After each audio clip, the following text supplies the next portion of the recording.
enregistrer sur cet ordinateur. C'est bon. Alors, c'est parti. Bonjour à tous. Bon matin. Alors, au Québec, je ne sais pas s'il pleut, mais chez nous, c'est quand même la grosse orange. Il pleut. C'est vraiment triste, mais ça prend de la pluie aussi pour nos fleurs et le gazon. Alors, on est avec nos amis Lorraine et Natalia de Locabo, qui ce matin... Bonjour. Alors, bonjour. Derrière les masses, Lorraine. Derrière le masque, Natalia. Bonjour, Natalia. Bonjour. Je suis contente de voir votre sourire quand même. Merci, merci. Alors, on va essayer de s'éloigner pour pouvoir retirer les masques. Voilà. Oui, on va faire comme ça. Voilà. Ouais. Parfait, c'est bon. Et pour ce qui est de ce matin, c'est que Natalia va nous parler surtout des formalités de départ, quand vous arrivez, qu'est-ce qui se passe, etc., etc. Alors, les filles, je vous laisse la parole et à la fin, on va, comme on fait d'habitude, on va vraiment lire les questions et vous transmettre les demandes que nos clients ont. Je vous laisse. Oui, bien sûr. Aller. Alors, nous, on se connaît déjà bien. Donc, Natalia se présentera aussi. Avant ça, je voulais quand même vous dire où nous sommes. Nous sommes sur la base de Joigny.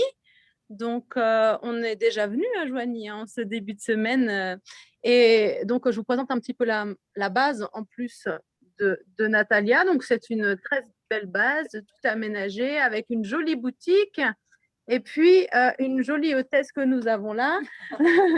Donc, Natalia, qui est notre hôtesse à Joigny.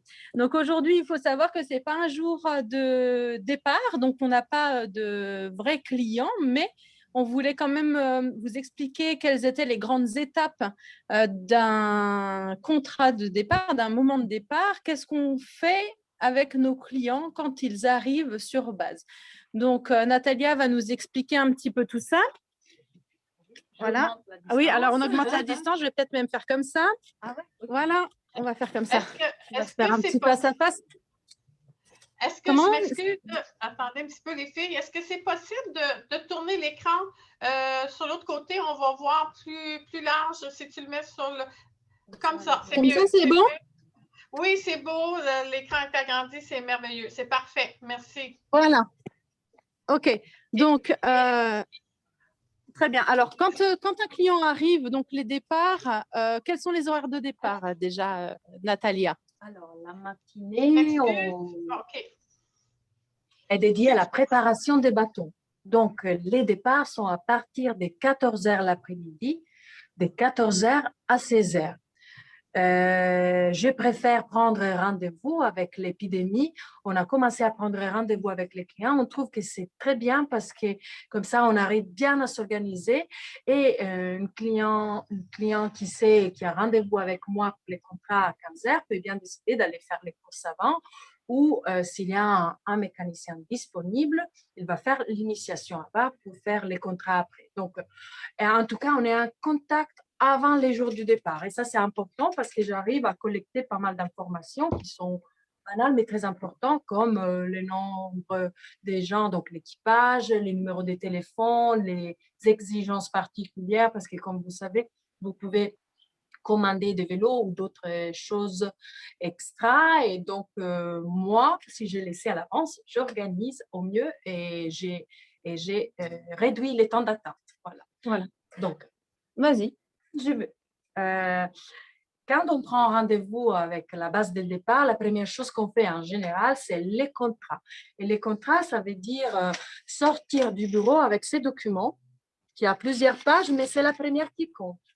Donc, il y a une première partie, c'est la carte de plaisance et ça correspond à un permis bateau. Donc, vous savez que nos bateaux n'ont pas besoin de permis bateau, mais ça, c'est un permis bateau provisoire qui a une validité bien définie. Et donc, ici, il y aura votre nom, les numéros de la carte d'identité, du passeport, un document d'identité en général, départ, retour, la base du départ, la base de retour. Donc, ça peut être un aller simple ou un aller-retour. Et ensuite, il y a les numéros de téléphone, c'est très important parce qu'on peut vouloir communiquer avec vous pendant votre séjour à bord du bateau et on vous donne les numéros de téléphone du technicien. Donc, s'il y a un dépannage ou un doute, un petit souci, un petit alarme qui se déclenche, voilà que vous êtes toujours en contact avec nous. Ensuite, voilà, puisqu'on fait les contrats aussi pour ajouter des services ou payer les services qui sont obligatoires comme l'essence. On fait une avance d'essence, je ne sais pas combien de temps les clients vont naviguer, donc il y a un heure à mettre. Vous donnez une avance de 3 heures de navigation par jour, mais normalement on navigue un peu plus, presque les doubles. Et ensuite, on peut décider, au contraire, de prendre un forfait où il y a l'essence illimitée, et où il y a l'assurance, il y a un vélo compris, et les forfaits ménage. Donc, tout ça, c'est rentre un peu dans les détails, mais pour vous dire que les contrats, ce n'est pas que la carte de plaisance, c'est plein d'autres choses. Et à la fin, il y a la signature du client. Voilà. Donc, pour résumer, en fait, il faut arriver sur la base à l'heure déterminée avec Natalia ou toute autre hôtesse d'une base de Locaboat avec un papier d'identité pour l'un des membres d'équipage, sachant que, comme on l'a vu un peu plus tôt, toute personne de plus de 18 ans peut naviguer. Donc, voilà, même sans avoir passé son permis. Ah oui, pour qu'on ait tous les deux. Ah oui, voilà. Il faut que je me remette en… Voilà, mais tu me fais faire un peu de technique, Natalia.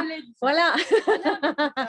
Nous revoici. Donc, simplement une carte d'identité suffit. Et après, l'instruction avec le mécanicien. Donc, ceux qui étaient là hier, on a fait une manœuvre d'amarrage. C'est une partie de l'initiation départ. Il y a d'autres choses, évidemment, qui vous seront montrées au moment de l'initiation sur le bateau. Mais avec Natalia, on va faire et le contrat, la présentation des services. C'est là où vous pourrez commander vos vélos supplémentaires, vos places de parking, comme elle l'a si bien présenté. Et puis ensuite, on va vous montrer différents documents. Alors, quels sont les documents de voyage, Natalia, hormis la carte de plaisance et donc le contrat? Il s'agit du cahier des bords où il y a des documents qu'il faut montrer s'il y a un contrôle à bord de la part des autorités. Il y a les documents du bateau, donc l'assurance et la carte de navigation, différentes choses, mais il y a aussi les horaires des écluses. Et il y a les numéros de téléphone des autres bases, si vous faites un aller simple. Et il y a une partie technique, mais c'est celle qui est expliquée pendant l'initiation. Oui, c'est l'anti-sèche. Mais tout est écrit noir sur blanc et c'est à vous. Et c'est très pratique parce qu'on peut avoir des oublis. Les jours de départ, on dit pas mal de choses. Donc voilà, que vous avez noir sur blanc les horaires, rien que les horaires de la base, comme de l'écluse, comme je disais. Et ensuite, les cahiers rouges, c'est les cahiers touristiques. Donc ici, il y a tous les itinéraires possibles, mais moi, je me concentre après sur ce qui est faisable. Donc, c'est vrai qu'il y a beaucoup de choses, mais les documents vraiment utiles, après, ils seront sélectionnés par moi et on va les regarder directement. Ensuite, j'ajoute aussi la liste des restaurants suggérés par les clients, on ne sait jamais. Et les taxis, des cartes de navigation, on met à disposition aussi des belles guides. C'est pluriel. C'est masculin. Pardonnez, je suis italienne. Et des guides routards, donc du canal du Nivernais et du canal de Bourgogne, selon les itinéraires que vous voulez réaliser. Voilà. Donc, tout pour que toutes les informations soient dans les cahiers des bords.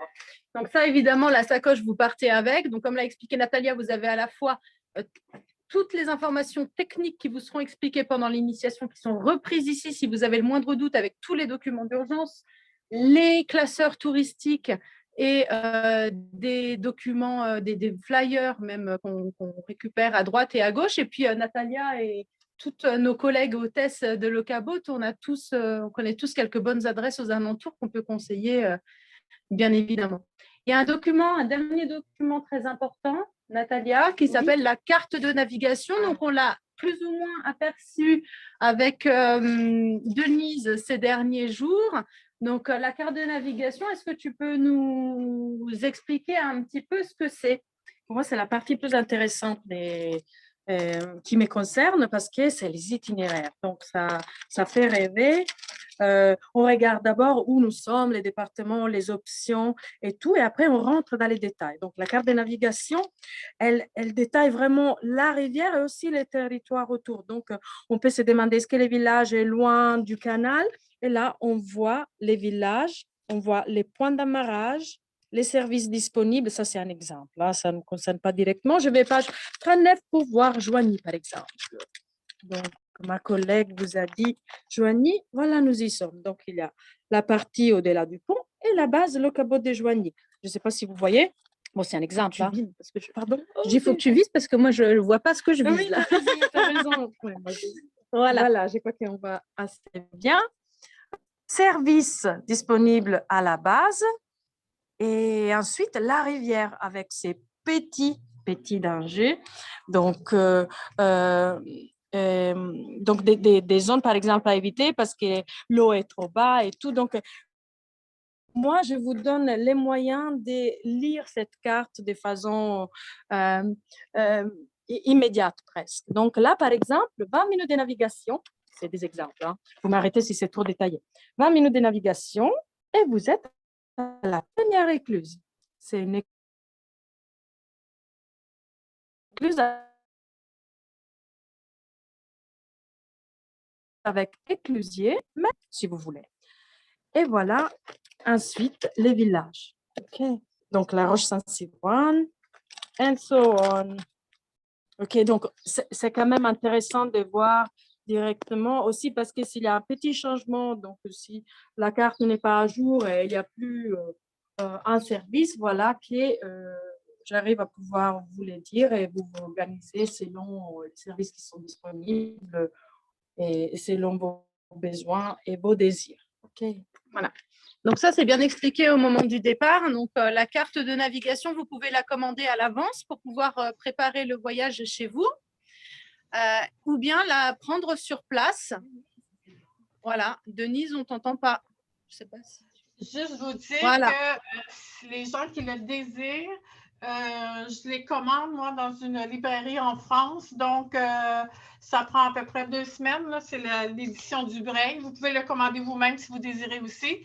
Et je vous donne les coordonnées, mais c'était un peu flou. Alors, je voulais juste montrer un petit peu les images. Mais c'est très bien. Il y en a beaucoup qui le prennent, le réservent avant de partir. Ça leur permet d'avoir déjà une idée de ce qu'il y a à voir à visiter. Donc, c'est un complément à votre préparation du voyage. C'est ce que je voulais mentionner. Je vous laisse aller. Tout ça. Voilà. Donc, cette carte de navigation, elle est effectivement très importante puisque, comme l'expliquait Natalia, vous allez avoir, en plus des conseils de l'hôtesse elle-même, les informations touristiques. C'est en 3 langues. Vous aurez aussi les particularités de navigation et notamment pour les rivières, comme elle l'a si bien dit, les bancs de sable, les balisages, les écluses, les points d'amarrage, où est-ce qu'on peut ou non s'arrêter sur la route, et puis tous les services qu'on trouve dans les villes et villages, comme elle l'a bien indiqué également. Pour ce qui est des écluses, le fonctionnement, vous avez vu, donc mardi, on a fait un petit tour d'écluses avec Muriel à Cey-sur-Saône pour ceux qui étaient parmi nous. Le fonctionnement des écluses est expliqué aussi le jour du départ pendant les formalités de départ par Natalia ou par toutes nos hôtesses sur place. Et puis, le fonctionnement des écluses est différent dans chaque région, de même que la carte est valide pour une région en particulier. C'est-à-dire que si vous partez aujourd'hui de Joigny, ce ne sera pas la même carte fluviale que si vous partez demain sur le canal du Midi ou en Alsace ou en Bretagne. C'est une carte détaillée, donc c'est secteur par secteur. Voilà, je pense qu'on a fait à peu près le tour, Natalia. Oui, donc, non, les formalités, les documents, la carte de navigation, c'est ce qui est le plus important. Après, on passe évidemment à bord pour expliquer le fonctionnement du bateau et l'initiation, la manœuvre dans le port, comme on l'a vu hier avec Romain et Muriel. Et puis après, une fois que vous êtes parés, que vous avez suivi toutes ces formalités, donc il faut compter en moyenne 1h30 à 2h pour tout faire quand même. Donc, on prend le temps de vous expliquer, comme c'est des locations sans permis et qu'on a souvent affaire à des novices, évidemment, on prend bien le temps de tout vous expliquer avant de partir.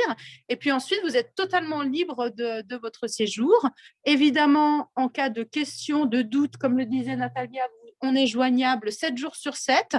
On répond au téléphone, on est là pour vous aider. Même si vous êtes perdu au milieu de la nature, vous n'êtes jamais perdu au milieu de la nature. L'Okabot est toujours au bout du fil si besoin. Voilà, donc je pense qu'on a terminé là. Denise, il y a simplement une dernière petite chose peut-être avant de passer aux questions.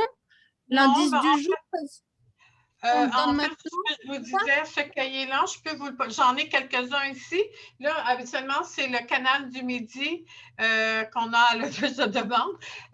Alors, ce que je vais faire, je viens de me rendre compte, j'en ai plus du canal du Midi. J'essaie toujours d'en avoir d'avance. Je sais qu'actuellement, j'ai le canal du Rhône et du Rhin. J'ai la Bourgogne. J'en ai quelques-uns d'autres.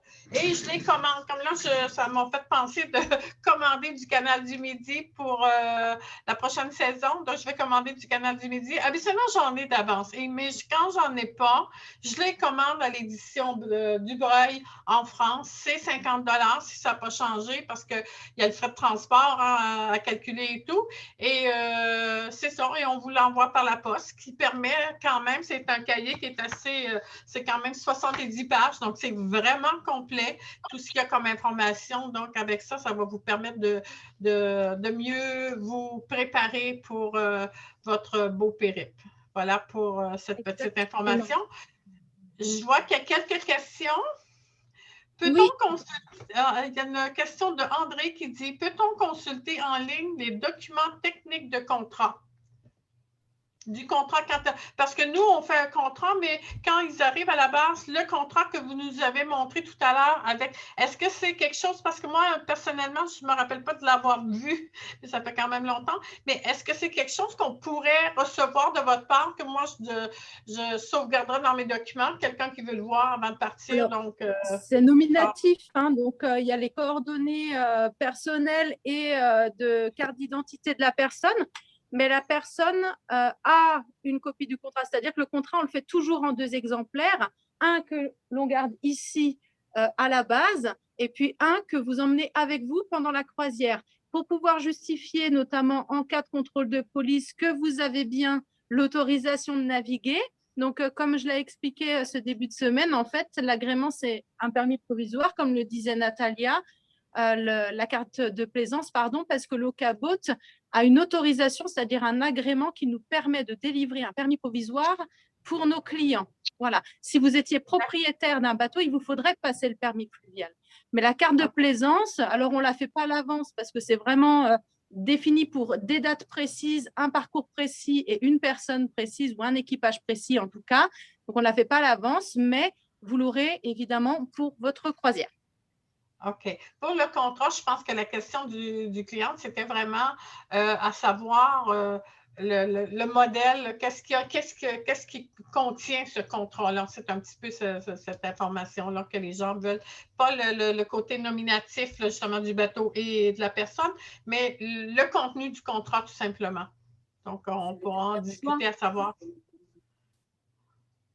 Comment dire, jusqu'à là, vous aviez un contrat pour la location du bateau. Avec moi, on définit les derniers choix. Donc, si on a besoin d'un forfait sérénité qui inclut l'essence, l'assurance, le forfait ménage, ou si on veut aller tous les jeux tout simple, on laisse une caution ici de 2 000 € et il y a un accident, voilà, vous êtes responsable des dommages. Donc, ça, c'est des choses qu'on choisit les jours même du départ. On vous donne le temps de vous informer, mais après, s'il y a des questions au dernier moment, voilà, libre jusqu'au dernier moment de changer d'avis et donc de choisir un forfait ou laisser une caution de 2 000 € et régler que l'essence à l'avance, donc les gasoil à l'avance. Ouais. Le contrat reprend à la fois la carte de plaisance, mais reprend aussi tous les services demandés par les clients. Il est indiqué l'oramètre du départ, qui est l'oramètre référence pour la facturation du client, et puis tout le matériel de prêt, tout ce qu'on prête à nos clients. Parfois, on a des enfants, donc on fournit des gilets de sauvetage. Vous les voyez là-bas, hein, ils sont bien alignés. Des gilets de sauvetage adaptés au poids des enfants, ça c'est gratuit, mais on le note quand même sur le contrat, puisqu'après, ça permet de pouvoir vérifier au retour que tout a été bien rendu. Effectivement, Natalia vous remontre, comme je l'avais fait, le petit livre du capitaine. Donc ça, c'est le carnet de voyage qui vous est envoyé dès votre réservation et qui vous permet de préparer votre voyage, où vous avez tout le détail des services qui sont disponibles à la base et les tarifs. Vous avez les premières règles de navigation et de sécurité, vous avez l'inventaire du bateau, le plan d'accès à votre base de départ et leurs coordonnées, etc. Donc, c'est un guide qui est déjà très complet, qu'on vous envoie avant le départ. Et tout ça, vous pouvez aussi retrouver sur le site penichette.com que Denise vous envoie. Et elle vous envoie le lien dès que vous avez confirmé. Et comme ça, vous avez tout. Exactement. Les prix, ça change, donc oui. Référence au modèle. Et... Voilà, c'est ça. Les tarifs des services dépendent donc du type de bateau que vous aurez réservé. Et tous les services, vous pouvez les commander à votre base de départ au préalable. J'en ai encore des copies au bureau, donc je peux. Sinon, on vous les envoie d'une façon virtuelle. Et ce contenu est quand même très complet.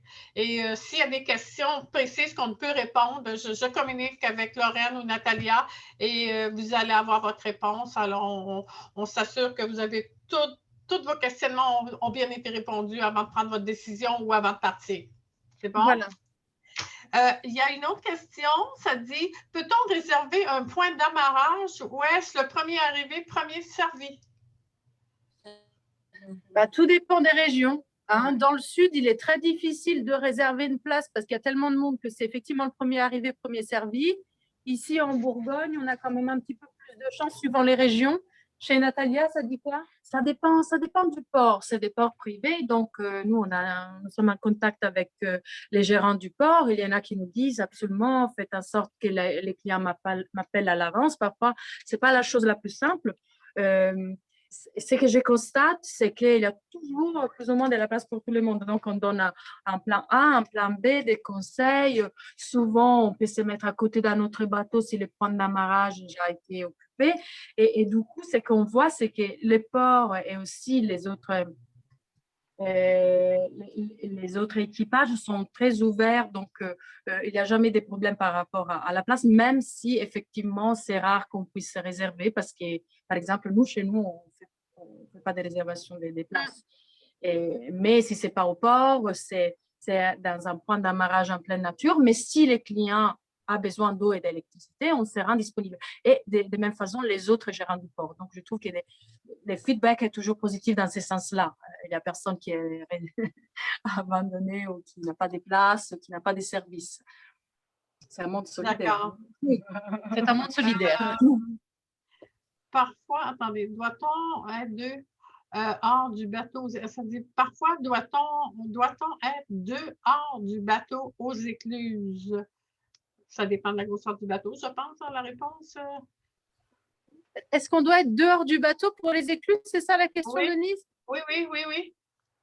Alors, il y a oui, il faut au moins 2 personnes aux amarres, comme on l'a vu mardi. Vous pourrez revoir le replay plus tard, après le 9 juin, je crois, Denise. On a passé une écluse mardi avec Muriel et Tony. Donc, il y a une personne au pilotage. Une fois qu'on est dans l'écluse et que le bateau est au neutre, il faut 2 personnes aux amarres, donc au cordage, une à l'avant, une à l'arrière. Donc, on est effectivement à l'extérieur du bateau pour passer les écluses.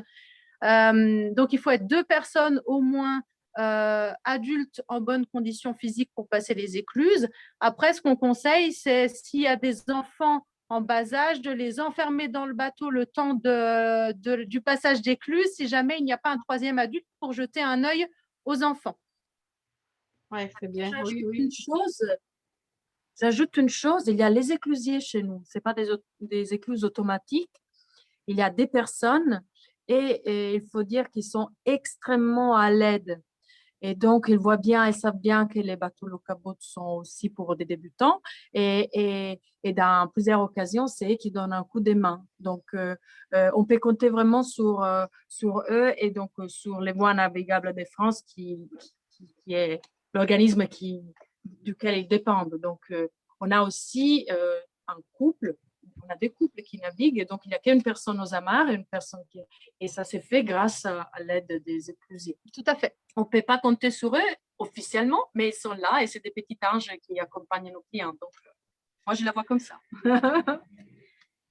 L'autre question pertinente, je pense qu'il va falloir peut-être résumer le forfait sérénité et de mentionner la partie caution dont ils sont toujours responsables, même s'ils ont acheté le forfait sérénité. C'est quel est le déductible en cas d'accident? S'il y en a un, peut-on payer une assurance supplémentaire pour le couvrir? En fait, c'est le 500 $. Alors, oui, il y a deux possibilités. Soit vous déposez une caution qui correspond en fait au montant de la franchise. Si vous déposez la caution quand vous rendez, quand vous revenez, s'il n'est rien arrivé, la caution vous est rendue. S'il y a des dégâts, vous êtes responsable jusqu'à hauteur du montant de la caution. Donc, ça va jusqu'à 2 000 €. Si vous préférez, vous pouvez prendre ce qu'on appelle le rachat de caution qui fait partie du forfait sérénité, auquel cas vous payez une assurance qui n'est pas remboursable cette fois s'il n'arrive rien. Mais s'il arrive quelque chose, vous paierez grand max ce montant d'assurance qui vous couvre en cas d'accident. La seule chose qui n'est jamais comprise, c'est les exclusions d'assurance, ou auquel cas, vous êtes responsable sans plafond. C'est-à-dire que vous pouvez perdre l'intégralité du montant des dégâts sans plafond, mais ça, c'est que vous ayez pris la caution ou le rachat de caution, c'est pareil, mais c'est vraiment des cas exceptionnels. C'est si vous êtes en dehors des règles de navigation, si vous conduisez en état d'ivresse, si ce n'est pas un accident, si vous faites exprès de rentrer dans un bateau, là, et que c'est avéré, là, effectivement, c'est comme, voilà, c'est de la logique, c'est vraiment qu'on fait n'importe quoi, et là, on n'est pas couvert. Mais sinon, pour résumer, soit vous déposez la caution, vous pouvez perdre jusqu'à 2 000 € ou c'est rendu s'il n'y a rien, soit vous pouvez vous couvrir avec le rachat de caution, et auquel cas, s'il y a un accident, il y a juste une déclaration de sinistre à faire, un constat à l'amiable, comme en voiture, et c'est nos assurances qui prendront le relais.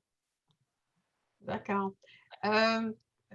J'imagine parce que nous, je vous dirais à 99 %, les gens prennent toujours le forfait sérénité. Donc, en ayant le forfait sérénité, ça les protège à ce niveau-là, au niveau de l'assurance, mais ils ont toujours la responsabilité du 500 €.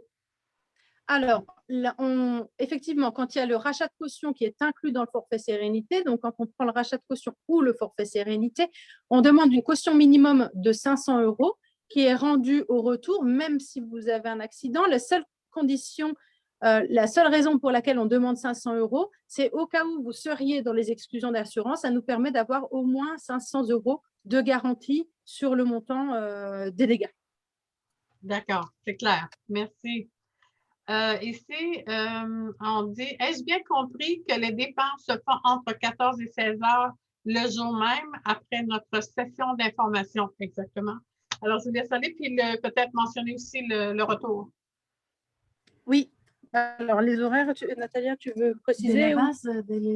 Non, les horaires de départ, donc les clients réservent, ils peuvent organiser leur arrivée entre 14 et 16 heures. Voilà. Et après, comme les formalités durent à peu près 1h30 à 2 heures, ça veut dire par exemple de 16 heures à 18 heures. On fait les formalités de départ, donc le contrat, l'explication de la carte des documents, l'initiation et la navigation, tout ça. Et après, à 18 heures, vous êtes libre. Alors, souvent, les gens prennent le temps de s'installer et restent à quai le premier soir. On ne peut jamais garantir un départ le soir même parce que ça dépend aussi des secteurs et des horaires d'écluse. Et puis, sinon, certaines personnes qui partent, qui finissent tôt peuvent aussi partir le jour même. Et pour le retour, donc, puisqu'on est sur les horaires, il faudra rentrer la veille de votre retour au port, dormir la dernière nuit au port, puisque le retour se fait entre 8 h et 9 h le matin du dernier jour. Ce qui laisse après à nos équipes le temps de préparer les bateaux en technique et au ménage pour les départs de l'après-midi. Exact. Maintenant, combien coûte le forfait essence-ménage? Ça dépend. Le forfait ménage? Alors, soit vous pouvez faire vous-même le ménage, soit vous pouvez prendre le forfait ménage qui, en fonction du bateau, coûte… Alors, on va du bateau coûte 85 € jusqu'à les bateaux plus grands, donc les 15 mètres, 110. Ça, c'est la fourchette, on va dire. 85, 110. Et tout ça dépend de la taille du bateau. 9 mètres ou 15. Donc, après, il y a des modèles, Flying Bridge, au pénichet et aux terrasses, modèle classique. Là, c'est la fourchette. Voilà. De 85 à 110 euros, sachant que le forfait ménage est inclus dans le forfait sérénité aussi. C'est ça, c'est ce que j'allais dire. Donc, souvent, comme je le répète, parce que souvent, les gens prennent vraiment le forfait sérénité parce qu'ils ne se cassent pas la tête. Le ménage, il y a un vélo, le gasoil, tout ça fait partie du forfait sérénité, puis c'est réglé dans notre tête. Si on le veut en pièces détachées, oui, bien sûr, on peut le faire, il n'y a pas de souci. Exactement. Bon, il y a un monsieur qui revient sur le contrat. Mais c'est quelque chose que si vous avez le moindre question, il dit c'est dommage, je ne signe jamais de documents que je n'ai pas lus et analysés. Lire un contrat et apprendre les règles de navigation est trop intensif pour choisir sur place à la dernière minute. C'est quelque chose, comme j'expliquais tout à l'heure quand je vous disais, c'est peut-être d'avoir le modèle, la personne qui me le demandera, moi, ça me fera plaisir d'envoyer le contenu du contrat parce que c'est quelque chose que vous m'envoyez avec plaisir, il n'y a pas de problème. C'est juste, je comprends la différence dans ce que vous disiez tout à l'heure quand c'est nominatif, mais le contenu, puis d'ailleurs, dans le cahier justement du capitaine, tout est là aussi. Alors, déjà, il y a ça qui est envoyé au départ. Il y a nos conditions générales, évidemment, qui vous seront envoyées à l'avance. Et si vous le souhaitez, on peut vous renvoyer les conditions générales qui se trouvent au dos du contrat, qui sont exactement les mêmes que nos conditions générales pour les locations. Donc, tous ces documents-là sont envoyés à l'avance. Hein? Ce qu'on choisit le jour même, si on ne l'a pas décidé avant, c'est combien de vélos on veut en plus, ou est-ce qu'on fait le ménage nous-mêmes, ou est-ce qu'on achète le forfait ménage. C'est ça qui va faire la différence. Mais sinon, toutes les conditions générales, évidemment, vous seront envoyées à l'avance. C'est ça. Alors, soyez pas inquiets. Quand toutes les questions qui vous viennent, qui ne sont pas claires, vous nous les demandez et ça nous fera plaisir de vous envoyer tout ce qu'il faut jusqu'à ce que vous soyez satisfait dans tous les documents nécessaires avant de prendre votre décision, bien sûr. Alors, Nathalie nous montre le… Oui, il y a des gens qui demandent pour l'édition de la carte de navigation, c'est du braille. D-U-B-R-E-I-L. Il existe d'autres éditions. Vagnon, Fluviacarte, c'est des autres marques. Nous, on aime travailler avec du braille parce que c'est des cartes qui sont vraiment très bien faites. C'est ce qu'on conseille. Voilà. Moi, c'est avec eux. Oui, c'est ça. Parce que dans les bases, vous n'en fournissez pas. C'est vraiment, moi, c'est là que j'ai trouvé du braille qui a ces documents-là. Donc, je suis bien contente de pouvoir les commander d'avance pour les gens qui en désirent, bien sûr. Je l'avais écrit aussi, hein, si tu veux, Denise. Pardon? On peut aussi t'en fournir quelques-unes au cas par cas. Si tu nous les commandes, on te les envoie pour tes clients aussi. Hein. Oui, il n'y a pas de problème. Parfait. Si jamais je suis mal prise, parfait. L'autre question, on a beaucoup de questions ce matin, c'est bien. Ça doit être parce qu'il pleut Natalia, dehors. Ça. Est-ce que ça doit être Natalia? C'est ça, on veut la garder longtemps avec nous. Est-ce que nous pouvons être amarrés plus d'une nuit dans un port? Oui, sans problème. Vous restez autant de temps que vous voulez. Après, il y a un prix par nuitée à payer dans les ports. Donc, tant que vous payez votre droit de stationnement, vous pouvez rester aussi longtemps que vous voulez. Excuse-moi, Natalia, je t'ai coupé la parole. D'ailleurs, par exemple, c'est sympa, on peut jouer sur les rythmes. Donc, une famille avec des enfants, ils peuvent bien prendre les temps, rester 1-2 jours, par exemple, à Auxerre, la visiter tranquillement, faire de la piscine. Donc, il y a la liberté absolue, il n'y a aucune obligation. Si, voilà, on parlait d'enfants enfermés dans les bateaux, et bon, si voilà, on a besoin de sortir et aussi de visiter ou de faire d'autres activités, vous êtes absolument libre. Donc, vous pouvez rester dans les villages pour lesquels vous avez des coups de cœur tous les temps que vous voulez. La seule condition, c'est de revenir. Hein, quand même. Non, mais sinon, je vous appelle. Alors, on va essayer de prendre les dernières questions. questions. Je pense qu'il y en a quelques-unes que je vais pouvoir répondre rapidement pour accélérer un petit peu. Est-ce que nous pouvons être Amérique du Nord? OK, on vient de répondre. En passant, l'indice de la journée, c'est notre belle Natalia. Et il faut que son prénom soit bien écrit quand même dans votre réponse. Alors, c'est Natalia, on l'écrit N-A-T-A-L comme Lima, L-I-J-A. Alors, mais on prononce Natalia. Alors, j'ai une réponse parfaite. Alors, les autres questions, c'est combien coûte le forfait Sérénité? Ben, ça dépend toujours du format du bateau, de la grandeur du bateau. Ça peut, pour une semaine, ça peut jouer entre quoi et quoi exactement? Je vais vous donner la fourchette comme on a fait sur les forfaits ménages. Donc, la semaine, par exemple, les 9 mètres, en semaine, ça fait coûter 350 €. Et les 15 mètres, 530. Je répète, il y a l'essence et souvent l'essence, comment dire, utilisée aussi pour les chauffages. Il y a les forfaits ménages, les rachats des cautions et un vélo. Donc, une fourchette entre 350, les bateaux plus petits, et 530, les bateaux plus grands. Pour une semaine. Pour une semaine. Et par bateau, pas par personne, hein, du coup. C'est bien.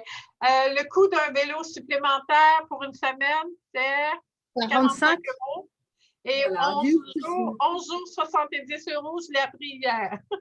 Voilà. Et pour les enfants, parce qu'on a aussi des vélos enfants, mais il faut bien les réserver à l'avance avec la taille de l'enfant, parce qu'on n'en a pas beaucoup et on veut des vélos adaptés pour les enfants. C'est 30 € la semaine. On a aussi des sièges avec antivol, oui, et panier. Ouais. Et panier. Il y a des sièges bébés qu'on fournit gratuitement sur réservation. Okay. Je prends la dernière question et je vais répondre au dernier commentaire. La dernière question, ça dit, est-ce qu'il y a des frais pour amarrer? Vous en aviez parlé hier. Ça peut jouer selon les bases. Vous êtes figés, les deux filles. Vous êtes bloqués, figés. Je vais répondre pour vous. Alors, je vais répondre pour vous, les filles, parce que vous êtes figés.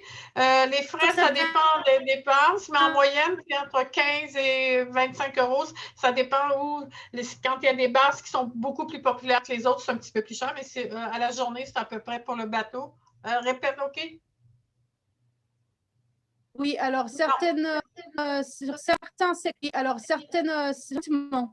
gratuitement. Oui. Par contre, si vous passez la nuit dans un port de plaisance, là où il y a des services, vous devrez payer un droit d'amarrage pour la nuitée. Je ne sais pas si on m'a entendu, mais parce que Denise, toi, c'était figé. Je vais le répéter. Si c'est dans les ports, il y a des frais, mais si c'est autre que les ports, c'est gratuit. Et ça peut jouer entre 15 et 20, 25 €. Tout dépend du port. Et ma dernière question. OK. La dernière commentaire que je vais prendre, je dois y aller. Merci beaucoup pour ces informations. On se voit demain. Et l'autre commentaire, c'était à savoir si nos webinaires sont ils seront enregistrés après le 9 juin. Donc, vous pourrez aller sur notre site web de www.quelbeauvoyage.com. Ils seront là en permanence. Donc, vous pourrez les écouter avec vos amis quand vous avez le goût. Alors, vous pouvez reprendre ces informations-là. Et demain, on va visiter quelques bateaux. On en a déjà vu 2, le 950 Évolution, et on a vu hier une pénichette. Pardon? C'était la 1500 FB hier. Oui, c'est ça. Et une 1500 Flying Bridge, j'ai toujours de la misère à dire ça, Flying Bridge, une 1500 Flying Bridge qu'on a visité hier. Et demain, on va en visiter, tout dépend des bateaux qu'il y aura à la base de Joigny. Alors, c'est ça. Merci. Merci, Natalia. C'était super intéressant. C'était instructif. Merci beaucoup. Ça fait plaisir de te voir quand on sait maintenant à qui on parle. Lorraine, merci beaucoup. On se revoit demain à 10 h. Et merci à tout le monde. Notre rendez-vous quotidien. à notre petit rendez-vous. Moi, je suis rendue que j'aime ça. Là, il va falloir continuer à faire d'autres. On refait ça la semaine prochaine, Denise, hein, parce que oui. on s'habitue. Mais là, je suis pas mal occupée cette année-ci. Disons qu'on va prendre un petit parce que j'ai encore 3 grosses conférences à faire le 9 juin. Ensuite, j'en ai 2 autres. Puis après ça, je vais un petit peu me calmer parce qu'il y a beaucoup de boulot. On est très contents, on est très